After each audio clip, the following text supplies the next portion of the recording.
Hello and welcome to Reading Hebrew Congregation's Torah Talk for Chanukah 5774 2013. Shabbat comes in at 17 minutes to 4 and there will be service in the shul at 3:15 and Shabbat goes out at 10 to 5 on Saturday. Shabbat Chanukah, as you can see I'm in the throes of latke making. And we're about to fry the last of the normal latkes. We have all sorts of fun latkes. On my Facebook page and Twitter feed you will find plenty of recipes for new and inventive forms of latke. But the question is, why do we eat latkes? Well, of course, it's all got to do with this stuff, with the oil.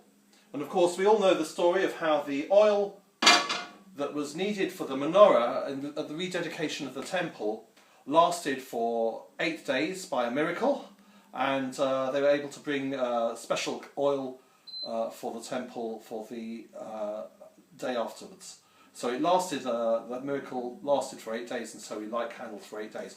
It's a very interesting fact that historically this wasn't the understanding of Chanukah at all. It's an idea that comes in the Gemara, in Masechet Shabbat, and it's not actually mentioned explicitly in our prayers, and I think that's very interesting.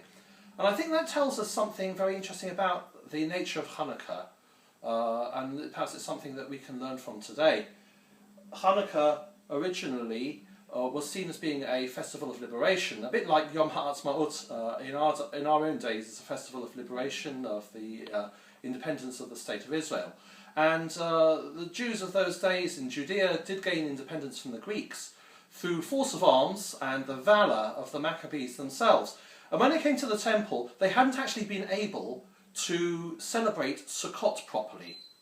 And they managed to build themselves some kind of a sukkah, but they weren't able to celebrate properly in the temple, and they weren't able to wave the lulav.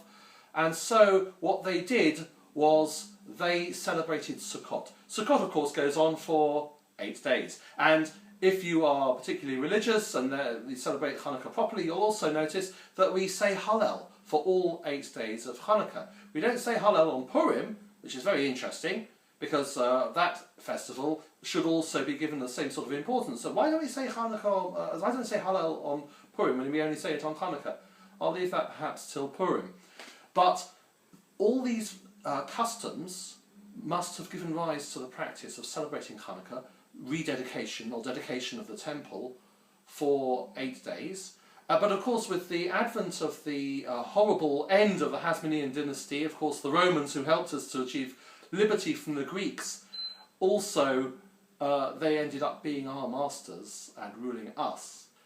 The whole Chanukah thing, the whole Chanukah experiment, in some ways preserved us and in some ways was our downfall.